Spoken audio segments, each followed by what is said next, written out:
नहीं, एजेंडा तो क्या, मीटिंग तो अक्सर बेशतर पार्टी बुलाती है। मीटिंग में हम सब लोग आते हैं, पार्टी को डिस्कस करते हैं, पार्टी के बारे में डिस्कस करते हैं।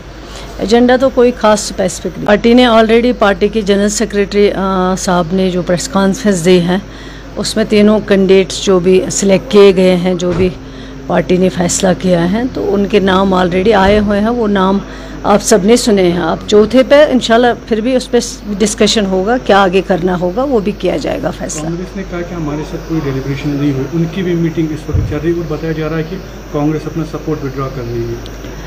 अब उनकी मर्ज़ी है, वो तो आप उन्हीं से पूछ लीजिए, क्योंकि मैं तो उनके बारे में क्या बता सकती हूँ वो क्या फ़ैसला करेंगे। लेकिन मीटिंग्स तो कई हुई हैं, डिस्कशन होना है, डिस्कशन हुआ भी है, उसमें कोई दो राय नहीं है। बीजेपी की तरफ से जो लीडर्स हैं उन्होंने फिर से इल्ज़ाम लगाए नेशनल कॉन्फ्रेंस अभी भी बीजेपी के पास आ रही है सरकार बनाने के लिए, थोड़ी बहुत वजाहत चाहेंगे। ये तो इसको कहते हैं, ये तो जोक ऑफ द ईयर है। हम क्यों जाएंगे, हमारी सरकार है, हमारी मेजॉरिटी है, अपनी मेजॉरिटी है, हमारे मेंबर जितने चाहिए उससे कई गुना ज़्यादा है, तो हम उनके पास क्यों जाएंगे। वो आ रहे हैं कि हमारे साथ हमें शामिल कर लीजिए, तो ये उनकी प्रॉब्लम है, हमारी प्रॉब्लम नहीं है। और ऑनरेबल चीफ मिनिस्टर साहब ने ओपन में कह दिया है, कहा मैं सरकार में रहूँगा, अपने बलबूते पे रहूँगा, जिस दिन नहीं रहना होगा, लेकिन बीजेपी के साथ एनसी कभी नहीं जाएगी, वो कभी सवाल ही नहीं पैदा हो सकता है। उन्होंने ये भी कहा कि अगर नेशनल कॉन्फ्रेंस रेजोल्यूशन लाती है स्टेट के असेंबली में, हम उसको अपोज करेंगे, विरोध करेंगे उसका। चले वो क्या कहते हैं वो उन्हीं से पूछ लीजिए। हमारा जो है एजेंडा, हमारा जो काम है वो हम करते रहेंगे। हमने पहले भी रेजोल्यूशन लाया है 370 के लिए, उन्होंने उसको भी अपोज किया, तो फिर भी क्या हुआ, मेजॉरिटी हमारे पास थी, हमने तो पास करवाया। हमने स्टेटहुड का रेजोल्यूशन कैबिनेट में लाया, उसको पास करके एलजी साहब को भेजा है।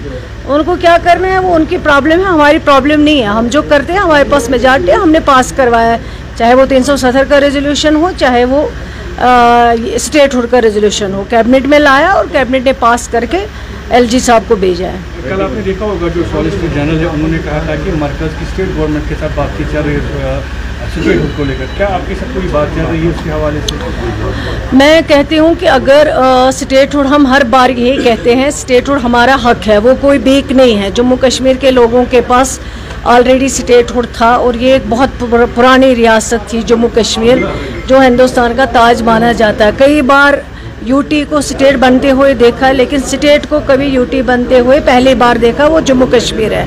तो ऑनरेबल सुप्रीम कोर्ट को जम्मू कश्मीर के लोगों के हक में फ़ैसला लेना चाहिए और ये कोई बीक नहीं है। हमें ऑनरेबल सुप्रीम कोर्ट से उम्मीद है कि वो जो फैसला करेंगे जम्मू कश्मीर के लोगों के हक में करेंगे और उसमें कोई भीख मांगने वाली बात नहीं है। स्टेटहुड हमारा हक है और वो हक हमें वापस करना चाहिए। गवर्नमेंट के साथ कोई बात? शुक्रिया। बड़गाम को लेकर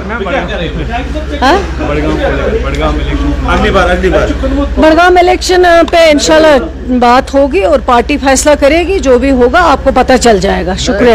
एमएलए भी बांधे असेंबली सेशन पे लगने वाला है महाराज मलिक, क्या आप चाहते हैं कि वो असेंबली में होने चाहिए? हाँ, होने चाहिए। पब्लिक रिप्रेजेंटेटिव हैं, लोगों ने उनको वोट दिया है, असेंबली में आएंगे, लोगों की बात करेंगे, होना चाहिए असेंबली में, क्यों नहीं होना चाहिए।